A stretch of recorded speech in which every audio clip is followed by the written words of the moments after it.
Welcome back friends, ये हमारी video number 4 class 12 computer science पे पाइथन सीरीज़ के लिए। और हम डिस्कस कर रहे थे chapter number 1 Python revision tour को। और इस चैप्टर की प्रीवियस वीडियोस में हमने टोकन्स को समझा था, उसके अलग अलग पार्ट्स हमने समझे थे।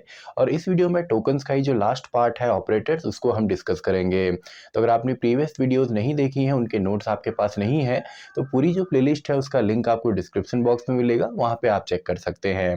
तो स्टार्ट करते हैं। इस वीडियो के लिए टॉपिक हमारा है ऑपरेटर्स। तो ऑपरेटर जो है ये भी हमारे टोकन का ही पार्ट है, जो स्मॉलेस्ट यूनिट होती है।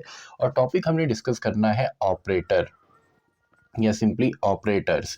अब देखिए, पाइथन के अंदर जो ऑपरेटर है वो आपका कोई सिंबल भी हो सकता है या एक कंप्लीट वर्ड भी हो सकता है। तो वर्ड भी यहाँ पे यूज़ होते हैं एज अ ऑपरेटर, एंड आपके सिंबल्स भी यूज़ होते हैं। अब ऑपरेटर जो होते हैं, इसको अगर सिंपली हम मैथमेटिकली देखें, तो फॉर एग्जांपल 2 + 4 मैंने यहाँ पे लिखा, तो यहाँ पे हमको पता है कि यहाँ पे एडिशन का ऑपरेशन परफॉर्म हो रहा है, तो आंसर तो इसका हमको 6 यहाँ पे मिलेगा। तो यहाँ पे जो 2 और 4 है, इनको हम बोल देते हैं ऑपरेंड। ऑपरेंड यानी कि ऐसी वैल्यूज जिसके ऊपर ऑपरेशन परफॉर्म किया जाता है। अब ये ऑपरेंड जो है ये क्या क्या हो सकते हैं। एक तो आपने यहाँ पे देखा डायरेक्टली, ये आपका कांस्टेंट वैल्यूज भी हो सकती हैं, ये आपका यहाँ पे वेरिएबल्स भी हो सकते हैं। फॉर एग्जांपल अगर मैं लिख दूं x + y = समथिंग, जो भी इसका आंसर आएगा, तो ये आपके वेरिएबल भी हो सकते हैं, कांस्टेंट भी हो सकते हैं, या इन दोनों का आपका मिक्सअप भी हो सकता है। दोनों भी आपके एक एक्सप्रेशन में हो सकते हैं। एंड जो प्लस यहाँ पे है, ये ऑपरेटर है। तो बेसिकली दो चीज़ें होती हैं, एक ऑपरेटर होता है जो कि ऑपरेशन परफॉर्म करेगा, एंड दूसरा ऑपरेंड होता है जिस पे ऑपरेशन परफॉर्म किया जाएगा। अब यहाँ पे ऑपरेटर्स को यूज़ करने के भी दो तरीके हैं। एक तो आपका यूनरी है एंड दूसरा बाइनरी है, यानी कि सिंगल ऑपरेटर को हम दो तरीके से यूज़ कर सकते हैं। फॉर एग्जांपल मैं अगर -4 लिखता हूँ या मैंने 4 - 2 लिखा, तो यहाँ पे देखिए ऑपरेटर तो हमारे सेम है, माइनस ऑपरेटर या सब्ट्रैक्शन ऑपरेटर यहाँ पे यूज़ हो रहा है, लेकिन यहाँ पे यूनरी है क्योंकि ऑपरेंड कितना है, केवल एक ही ऑपरेंड है, एंड यहाँ पे दो आपके ऑपरेंड हैं। तो दो तरीके से हम यहाँ पे इनको यूज़ कर सकते हैं। तो अब बात करते हैं पाइथन में हमारे कौन कौन से ऑपरेटर हैं। तो जो सबसे पहला और बेसिक ऑपरेटर है वो हमारा है असाइनमेंट ऑपरेटर। Assignment operator. तो असाइनमेंट ऑपरेटर, जब भी आप एक सिंपल सा एक्सप्रेशन अगर मैं लिखूं पाइथन के अंदर x = 2, यानी कि हमने जो 2 हमारी वैल्यू है या कांस्टेंट है, उसको हम x नाम के वेरिएबल में असाइन कर रहे हैं। तो यहाँ पे जो सबसे इजी ऑपरेटर है वो है =, जिसको हम असाइनमेंट ऑपरेटर कहते हैं। और ये सिंपली क्या करता है, ये आपका जो भी इसके राइट साइड में वैल्यूज होती हैं उनको असाइन करता है लेफ्ट साइड के वेरिएबल के अंदर। तो सिंपल है, अभी तो सिंगल वैल्यू है, इसमें आप चाहें तो कोई एक्सप्रेशन बना सकते हैं। 2 + 4 मैंने यहाँ पे लिख दिया फॉर एग्जांपल, और प्लस मैंने यहाँ पे t लिख दिया। t कोई वेरिएबल हो सकता है, इसकी वैल्यू हम कुछ ले सकते हैं। तो पूरा पहले एक्सप्रेशन सॉल्व होगा, देन ये वैल्यू हमारी x के अंदर असाइन होगी। तो पहला ऑपरेटर कौन सा है, बेसिक ऑपरेटर, असाइनमेंट ऑपरेटर। तो नेक्स्ट हमारा यहाँ पे आ जाता है अर्थमेटिक ऑपरेटर्स।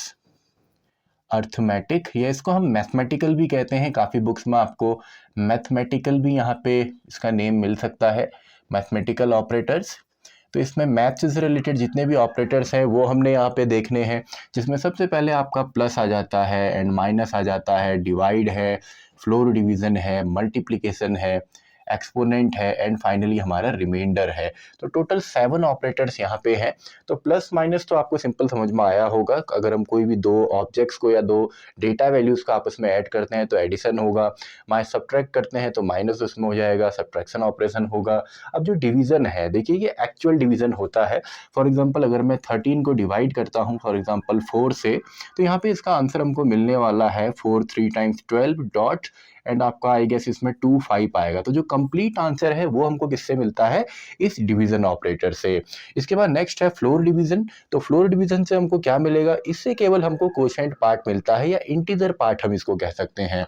यानी कि अगर मैं लिखता हूँ 13 एंड डबल स्लैश या सिंपली फ्लोर डिवीजन ऑपरेटर 4 से, तो हमको यहाँ पे मिलने वाला है केवल 3। एंड इसके अलावा जो हमारा यहाँ पे रिमाइंडर ऑपरेटर है, तो रिमाइंडर ऑपरेटर हमको रिमाइंडर देगा। फॉर एग्जांपल अगर हम रिमाइंडर निकालते हैं 4 से, तो 1 यहाँ पे रिमाइंडर आता है। तो इसमें आपने कंफ्यूज नहीं होना है, काफ़ी बार MCQs में इस तरीके के क्वेश्चन पूछे जाते हैं जिसमें अलग अलग आपको ऑपरेटर्स मिलेंगे, आपको वहाँ पे ऑड वन पिक करना होगा या आपको एक स्पेसिफिक ऑपरेटर सेलेक्ट करना होगा। तो इसलिए आपको ऑपरेटर्स पता होनी चाहिए जितने भी हैं।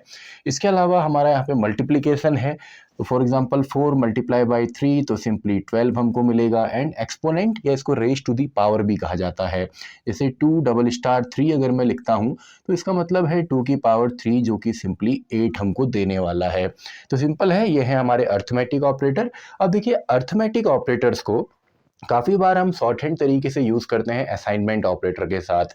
एग्जाम्पल के तौर पे मान लीजिए मैंने यहाँ पे लिख दिया x equals to 2 and then मैं लिखता हूँ x इक्वस टू 2 प्लस, या सिंपली चलिए इसको हम बोल देते हैं x प्लस 2, यानी कि x में ही हमने 2 और ऐड कर दिया। तो इसको लिखने का एक और तरीका है x प्लस इक्वस टू 2, यानी कि जो हमने यहाँ पे इतना लिखा है इसमें हमको 5 की स्ट्रोक्स लगते हैं, लेकिन यहाँ पे केवल 4 ही हमने लिखे हैं। तो ये शॉर्ट हैंड तरीका है। अब देखिए इसमें हमने क्या किया, x equals to x plus 2, यानी कि x में जिसकी वैल्यू 2 है उसमें 2 और ऐड कीजिए और उसको असाइन कर दीजिए। तो इसका मीनिंग भी सेम है। यहाँ पे भी इसका मतलब होता है first add and then assign, यानी कि पहले ऐड करो देन उसी वैल्यू को असाइन कर दो आपका x के अंदर। वैसे ही आप इसको और भी लिख सकते हैं, जैसे x equals to x multiply by 3 लिखा तो इसको हम लिख सकते हैं x मल्टीप्लाई इक्वस टू 3। तो आई होप आपको शॉर्ट हैंड तरीका यहाँ पे यूज़ आपको समझ में आया होगा किस तरीके से हम शॉर्ट हैंड तरीके से यूज़ करते हैं अर्थमेटिक ऑपरेटर्स को। एंड देन नेक्स्ट हमारे थर्ड टाइप के जो यहाँ पे ऑपरेटर हैं वो हमारे हैं रिलेशनल ऑपरेटर। रिलेशनल इनको हम बोल सकते हैं या सिंपली इनको हम कंपैरिजन भी बोल सकते हैं, कंपेयर करने में जो हेल्प करेंगे। इसमें आ जाता है हमारे लेस देन है या लेस देन इक्वस टू है, greater than equals to, and then not equals to and double equals to. तो सिंपल है, दो वैल्यू में अगर हमको लेस देन और ग्रेटर देन यहाँ पे चेक करना हो, फॉर एग्जांपल मैंने कहा 10 इज लेस देन 5, तो इसका आंसर हमको क्या मिलने वाला है, फॉल्स मिलने वाला है, क्योंकि 10 जो है वो बड़ा है। तो इस तरीके से यहाँ पे लेस देन है एंड दूसरा जो है लेस देन और इक्वस टू, यानी कि लेस होगा तो भी चलेगा, इक्वस टू है तो भी चलेगा। तो लेस देन और इक्वस टू है ये। वैसे ग्रेटर देन और equals to, not equals to अगर इक्वल नहीं है और वो हमें चेक करना है। एंड फाइनली अगर LHS और RHS दोनों को चेक करना हो तो डबल इक्वस टू इसमें यूज होता है। तो डबल इक्वस टू है, ये सिंगल इक्वस टू है, ये असाइनमेंट में हेल्प करेगा और ये चेकिंग में हेल्प करता है। तो अभी हम प्रैक्टिकली भी इन सभी ऑपरेटर्स को देखेंगे सिस्टम पे कैसे ये वर्क करते हैं। तो नेक्स्ट हमारा यहाँ पे है फोर्थ जो हमारा ऑपरेटर है वो है लॉजिकल ऑपरेटर, जो एक लॉजिक को कंप्लीट करने में हेल्प करते हैं, जिसमें नॉट आ गया, एंड आ गया एंड और आ गया। तो देखिए कंपैरिजन से हम एक चीज़ को तो कंपेयर करेंगे, लेकिन अगर एक ही एक्सप्रेशन में हमको एक ही कंडीशनल स्टेटमेंट में अगर हमको मल्टीपल जो हमारे चीज़ें हैं उनको अगर हमने चेक करना है तो उसके लिए हम यहाँ पे लॉजिकल ऑपरेटर्स का इस्तेमाल करते हैं। फॉर एग्जांपल मैंने कहा 10 इज़ नॉट इक्वस टू 4, 10 जो है 4 के इक्वल नहीं है, सही है। एंड देन मैं लिखता हूँ कि 10 जो है वो ग्रेटर देन है 8 से, ये भी सही है। तो अगर बीच में हमने एंड लिखा तो एंड ऑपरेशन हमको क्या कहता है कि इसके लेफ्ट साइड और राइट साइड दोनों ही जगह पर ट्रू होना चाहिए। तो यहाँ पे ट्रू है, यहाँ पे भी ट्रू है और बीच में एंड है, तो ओवरऑल हमको यहाँ पे ट्रू मिलने वाला है। एंड और में क्या होता है, और में सिंपली हमारा यहाँ पे अगर दोनों जो हमारे यहाँ पे चेकिंग हमने यहाँ पे की है, दो ऑपरेटर हमने यहाँ पे यूज़ किए हैं, तो दोनों ही अगर हमारे सही हैं तो भी चलेगा एंड दोनों में से अगर एक भी सही है तो भी चलेगा। यानी कि अगर एक एक्सप्रेशन सही है या एक कंडीशन सही है, दूसरी फॉल्स है, लेकिन बीच में हमने ऑपरेशन और का किया है, तब भी हमको आंसर जो है वो ट्रू ही मिलने वाला है। क्योंकि ये जो ऑपरेटर हमारे हैं लॉजिकल ऑपरेटर, ये हमेशा बूलियन में ही काम करते हैं, यानी कि इनको बूलियन रिजल्ट्स है। ये यहाँ पे देखिए ट्रू है, यहाँ पे ट्रू है, या ट्रू या फॉल्स भी यहाँ पे हो सकता है। तो बूलियन में ही हमेशा ये ऑपरेटर काम करते हैं। अब यहाँ पे काफ़ी इंपॉर्टेंट है नॉट ऑपरेटर। तो नॉट ऑपरेटर क्या करता है, फॉर एग्जांपल मैंने लिख दिया 5 इज इक्वस टू 4, 5 जो है 4 के इक्वल है और 10 इज ग्रेटर देन 2। तो देखिए यहाँ पे ओवरऑल जो रिजल्ट आएगा, 5 जो है 4 के इक्वल नहीं है, ये फॉल्स है, ये ट्रू है, लेकिन बीच में और है, तो ओवरऑल इसका हमको मिलने वाला है ट्रू। लेकिन इसके बाहर से अगर हम नॉट लगा देते हैं एंड देन अगर आप इसको प्रिंट के अंदर देखेंगे तो ओवरऑल अभी तक इतने से तो हमको क्या मिल रहा है, ट्रू मिल रहा है, लेकिन नॉट लगाया है तो नॉट सिंपली क्या करेगा, इस एक्सप्रेशन को उल्टा कर देगा। यानी ट्रू है तो ट्रू का फॉल्स कर देता है और फॉल्स है तो फॉल्स का ट्रू कर देता है। तो इसका आंसर हमें यहाँ पे मिलने वाला है फॉल्स। ओवरऑल जो हमें मिलेगा वो मिलेगा फॉल्स। इसके अलावा दो और हमारे ऑपरेटर्स हमने देखने हैं। नंबर 5 में हमारा आ जाता है यहाँ पे मेंबरशिप ऑपरेटर। मेंबरशिप ऑपरेटर काफ़ी इंपॉर्टेंट है क्योंकि ये हर एक सीक्वेंस के साथ भी लगता है, भले वो आपका लिस्ट हो, टपल हो, डिक्शनरी हो। एंड इसमें आ जाता है इन एंड नॉट इन, जो कि सिंपली चेक करता है एक सीक्वेंस के अंदर एक सब सीक्वेंस को। तो सिंपली मान लीजिए मैंने यहाँ पे लिख दिया p equals to high and k equals to मैं यहाँ पे लिख देता हूँ हाई दिस इज ऑपरेटर लिख दिया मान लीजिए मैंने। तो यहाँ पे अगर मैं प्रिंट करता हूँ p इन k कि p जो है वो k के अंदर है कि नहीं है, तो देखिए hi जो है ये इसके अंदर ऑलरेडी एग्जिस्ट करता है, तो इसका आंसर हमको ट्रू मिलने वाला है। तो ये देखता है कि मेंबर है कि नहीं है, इन है, एंड इसका अगर हमको उल्टा करना है तो नॉट इन हम यहाँ पे यूज कर सकते हैं। तो फाइनल जो ऑपरेटर है सिक्स्थ टाइप का वो है आइडेंटिटी ऑपरेटर। आइडेंटिटी ऑपरेटर जिसमें आता है इज एंड इज नॉट। अब ये देखिए आइडेंटिटी ऑपरेटर सिंपली हमारा यूज होता है जब हमको आइडेंटिटी चेक करना हो या इन शॉर्ट आपका एड्रेस चेक करना हो। फॉर एग्जांपल अगर मैं लिखता हूँ a equals to 10 b equals to 10 और अगर मैं यहाँ पे प्रिंट करके देखता हूँ a इज b, तो इसका आंसर मुझे मिलने वाला है ट्रू। अब ट्रू क्यों मिलेगा? क्योंकि a और b जो है देखिए वैल्यू तो दोनों की सेम है, लेकिन अगर आप बैक एंड पे चेक करेंगे इनका id ऑपरेटर अगर आप इसमें यूज करेंगे, सॉरी id फंक्शन अगर आप यूज करें, id of a and id of b, तो ये दोनों भी आपको सेम मिलेंगे, यानी कि इनका जो एड्रेस है वो भी सेम मिलेगा। इसी वजह से हमको यहाँ पे ट्रू मिलने वाला है। तो यही डिफरेंस है आपका double equals to and is operator में। इज ऑपरेटर आइडेंटिटी चेक करता है एंड जबकि आपका जो डबल इक्वस टू है वो वैल्यूज को चेक करता है। तो आई होप आपको ये समझ में आए होंगे। इसके अलावा और भी ऑपरेटर्स हैं लेकिन वो हमारे सिलेबस में नहीं है, उनको हम प्रैक्टिकली देख लेंगे। जैसे आपका बिटवाइज ऑपरेटर हैं जो बिट्स में काम करते हैं, या शिफ्ट ऑपरेटर हैं, लेफ्ट शिफ्ट ऑपरेटर हो, राइट शिफ्ट ऑपरेटर हो, जो मेनली बिट्स या बाइनरी फॉर्म में काम करेंगे।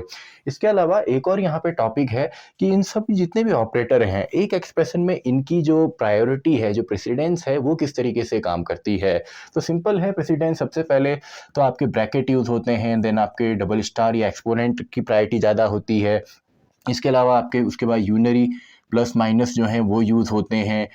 इसके अलावा हमारे divide, multiply, slash, floor division, इस तरीके से ये सब यूज़ होंगे। उसके अलावा हमारे प्लस माइनस यूनरी वाले, and than less than, greater than. तो ये सिंपली एक प्रायोरिटी चार्ट है। नॉर्मली जो बोर्ड मास के रूल हैं वो यहाँ पे सिंपली यूज़ होते हैं, मल्टीप्लाई एंड देन एडिशन। इस तरीके से आप एक एक्सप्रेशन में इसको सॉल्व करेंगे। तो आई होप आपको समझ में आया होगा। जितने भी ऑपरेटर्स हैं इनका बेसिक जो कॉन्सेप्ट है वो आपको यहाँ पे समझ में आए होंगे। ऑपरेंड क्या होते हैं, ऑपरेटर क्या होता है, इसमें आपको डिफरेंस पता चला होगा। तो अब हम इन्हीं जितने भी हमारे टॉपिक्स हैं, जितने भी ऑपरेटर हैं, इन्हीं को हम प्रैक्टिकली सिस्टम पे करके देखते हैं।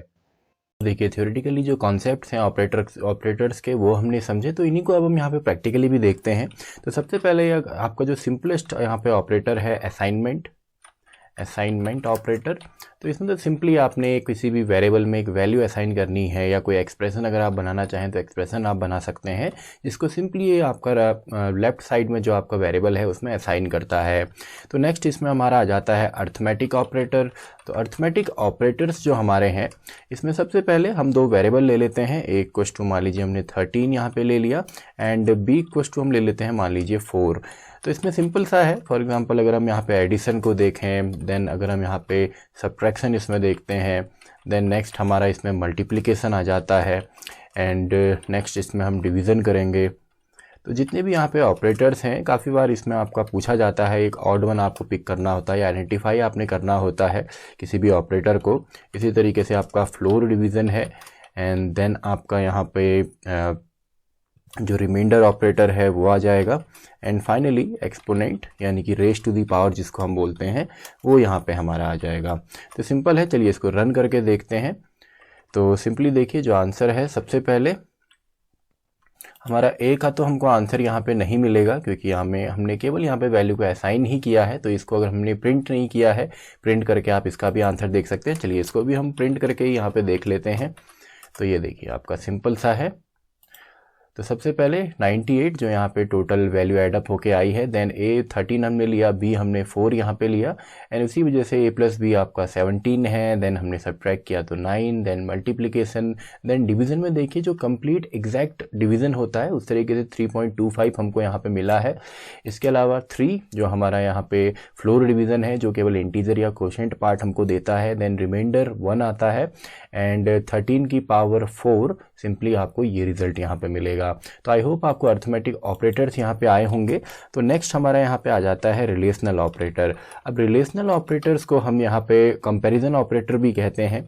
रिलेशनल ऑपरेटर्स तो इसमें लेस देन हो, ग्रेटर देन हो, चलिए इसी को हम ले लेते हैं। मान लीजिए मैंने कहा प्रिंट में ए इज़ लेस देन और इक्वस टू बी, कि ए जो है वो बी से लेस है या इक्वल है। तो देखिए ए जो है ना ही लेस है और ना ही इक्वल है, तो इसका हमको सिंपली आंसर यहाँ पे फॉल्स मिलने वाला है। तो देखिए लास्ट में आपको फॉल्स यहाँ पे मिला है। तो आई होप आपको रिलेशनल भी यहाँ पे समझ में आया होगा। चलिए कुछ और यहाँ पे देखते हैं। हमने यहाँ पे कहा कि ए इक्वस टू बी, ए जो है बी के इक्वल है, तो ये भी आपका फॉल्स है। इसको चलिए एक और हम यहाँ पे देख लेते हैं। A is not equals to b, तो नॉट इक्वस टू बी में देखिए ए जो है बी के इक्वल नहीं है, बिल्कुल सही बात है। तो आंसर हमको यहाँ पे ट्रू मिला है। तो आई होप आपको रिलेशनल ऑपरेटर्स भी यहाँ पे आए होंगे। देन रिलेशनल के बाद आपका लॉजिकल ऑपरेटर्स यहाँ पे आ जाते हैं। लॉजिकल ऑपरेटर्स जिसमें एंड और नॉट। तो मान लीजिए प्रिंट के अंदर मैंने यहाँ पे लिख दिया ए जो है, या चलिए इसको डायरेक्टली कांस्टेंट वैल्यूज से हम ले लेते हैं। हमने कहा a is not equals to 9, बिल्कुल सही है जी। और हमने यहाँ पे बोल दिया 5 जो है वो ग्रेटर देन है आपका 2 से। तो देखिए अभी तो हमारे दोनों ही यहाँ पे सही है। 8 जो है 9 के इक्वल नहीं है और 5 जो है वो ग्रेटर देन है 2 के। तो अभी तो आंसर हमको ट्रू मिलने वाला है। देखिए सिंपली आंसर हमको ट्रू यहाँ पे मिला है। लेकिन अगर हम यहाँ पे इसको चेंज कर देते हैं, चलिए इसको हम एंड कर देते हैं, एंड यहाँ पे हम इसको उल्टा कर देते हैं। यानी कि हमने कहा 5 जो है लेस देन है, लेकिन बीच में हमने एंड ऑपरेशन यहाँ पे परफॉर्म किया है। तो यहाँ पे दोनों ही साइड हमको ट्रू आपका होना चाहिए था, लेकिन ट्रू नहीं है। इसी वजह से आंसर जो है हमको फॉल्स यहाँ पे मिला है। तो आई होप आपको यहाँ पे जो लॉजिकल ऑपरेटर हैं ये समझ में आए होंगे। लेकिन इसी के बाहर से देखिए पूरे एक्सप्रेशन की जो वैल्यू है ये यहाँ पे फॉल्स आ रही है, लेकिन इसके बाहर से अगर हम नॉट ऑपरेटर लगा देते हैं तो नॉट ऑपरेटर सिंपली इसको क्या करेगा, चेंज करके उल्टा कर देगा। तो देखिए इससे पहले आंसर जो था वो फॉल्स था, लेकिन अब जो आंसर है वो हमको यहाँ पे ट्रू मिला है। तो आई होप आपको लॉजिकल ऑपरेटर्स भी यहाँ पे आए होंगे। देन हम देख लेते हैं आपका मेंबरशिप ऑपरेटर। तो मेंबरशिप ऑपरेटर में अब देखिए मेंबरशिप ऑपरेटर में सिंपली आप डायरेक्टली भी लिख सकते हैं। फॉर एग्जांपल हाई इन आपका मैं लिख देता हूँ हेलो वर्ल्ड। तो अभी देखिए ये जो स्ट्रिंग है एक सीक्वेंस में नहीं है, हाई जो है इस स्ट्रिंग के अंदर नहीं आता, तो आंसर में आपको फॉल्स यहाँ पे मिला है। इसके अगर मैं मान लीजिए मैं हाई की जगह ही यहाँ पे कर दूँ तो हेलो में आपका ही आ रहा है, तो सिंपली आपको ट्रू यहाँ पे मिलता है। अब जरूरी नहीं केवल आप इसी सीक्वेंस में चलाएं, आप चाहे तो लिस्ट में भी इसको चला सकते हैं, टपल में आप चला सकते हैं। मैंने कह दिया 2 एंड 2 के बाद चलिए इसको हम लिस्ट में ही डाल देते हैं। तो लिस्ट के अंदर 2 एलिमेंट है, एक हेलो वर्ल्ड हमने लिखा है स्ट्रिंग के फॉर्म में और 2 भी है, तो आंसर इसका आपको ट्रू मिलने वाला है। देखिए ट्रू आपको आंसर यहाँ पे मिला है। तो सिंपल है मेंबरशिप ऑपरेटर। एंड फाइनली हमारा यहाँ पे आ जाता है आइडेंटिटी ऑपरेटर। आइडेंटिटी ऑपरेटर, अब देखिए आइडेंटिटी ऑपरेटर में फॉर एग्जांपल अगर मैं यहाँ पे हाई लिखूँ एंड बी में भी मैं यहाँ पे हाई लिखता हूँ, और सिंपली मैं अगर मैं चेक करता हूँ कि ए जो है इज़ बी, तो अभी तो हमको आंसर यहाँ पे सही मिलने वाला है। देखिए ट्रू, एक और ट्रू हमको यहाँ पे मिल गया। ये क्यों मिला है, क्योंकि इनका जो एड्रेस है वो सेम होगा। आईडी चलिए हम इनकी देख लेते हैं, ID of a comma ID of b. तो देखिए आईडी हमने दोनों की यहाँ पे देखी, तो देखिए आईडी जो है एड्रेस जो है वो दोनों का ही यहाँ पे सेम मिला है, दोनों जो वैल्यूज़ हैं वो सेम है। तो इसका यूज़ क्या है, देखा इसका यूज़ अगर हम देखें तो मान लीजिए मैंने एक और यहाँ पे वैल्यू ले ली, इंटर वैल्यू मैं यहाँ पे लिख देता हूँ, एंड मान लीजिए यहाँ पे भी जो वैल्यू मैं इंटर करने वाला हूँ वो हाई ही होने वाली है।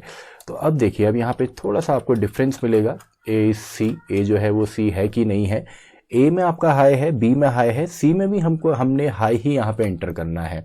तो देखिए इंटर वैल्यू यहाँ पे आ गई, तो इस वैल्यू में अगर मैं हाई ही इंटर करता हूँ, मान लीजिए मैंने यहाँ पे हाई ही किया, लेकिन फिर भी एक आपका ट्रू आ रहा है, एक आपका फॉल्स आ रहा है। ऐसा क्यों, क्योंकि जो हमने यहाँ पे फंक्शन की मदद से डेटा रीड किया है, तो फंक्शन की मदद से जब हम रीड करते हैं तो इसका एड्रेस जो है या आईडी जो है वो डिफरेंट हो जाती है।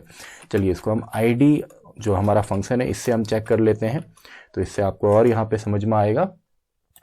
तो देखिए सिंपल है, हमने हाई ही यहाँ पे एंटर किया, तो यहाँ पे देखिए ट्रू और फॉल्स, आंसर तो सही है, ए इज बी ट्रू है बट ए इज सी आपका फॉल्स है। देखिए वैल्यू सेम है, अगर हम double equal to operator check करेंगे तो आपको सेम यहाँ पे मिलेगा, लेकिन यहाँ पे देखिए आईडी में डिफरेंस है, आपका ए की आईडी जो है बी के साथ सेम है, ये दोनों आईडीज़ हमारी सेम है, लेकिन जो सी की आईडी है या सी का जो कंप्लीट एड्रेस है वो पूरा ही यहाँ पे डिफरेंट आपको मिलेगा।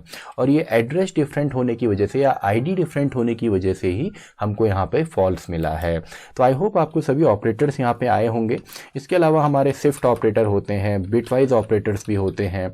तो शिफ्ट ऑपरेटर्स जो हमारे हैं वो तो सिंपल है, जो शिफ्टिंग करेंगे, मान लीजिए मैंने यहाँ पे 5 लिखा और इसको मुझे लेफ्ट शिफ्ट करना है आपका 2 टाइम्स, तो यहाँ पे वैल्यू, चलिए इसको हाई कर लेते हैं, तो देखिए इसका 20 आंसर आया है। अब ये 20 यहाँ पे क्यों आया, क्योंकि 20 को देखिए सिंपली आप इस तरीके से समझ सकते हैं, 5 का जो बाइनरी है वो होता है 101, लेकिन अगर इसको मैं 2 टाइम्स लेफ्ट साइड आपका शिफ्ट करता हूँ, तो एक बार जब हम शिफ्ट करेंगे तो ये बन जाएगा 1010, देन अगेन 1 टाइम और शिफ्ट करेंगे बन जाएगा 10100, एंड देन फाइनली आपका ये जो बाइनरी है ये है 20 का। तो ऐसी लेफ्ट शिफ्ट है, राइट शिफ्ट है, वैसी हमारे इसमें बिटवाइज एंड हो या और हो वो भी आप यहाँ पे कर सकते हैं, लेकिन ये सिलेबस में नहीं है तो इनको आप बाद में आराम से पढ़ सकते हैं।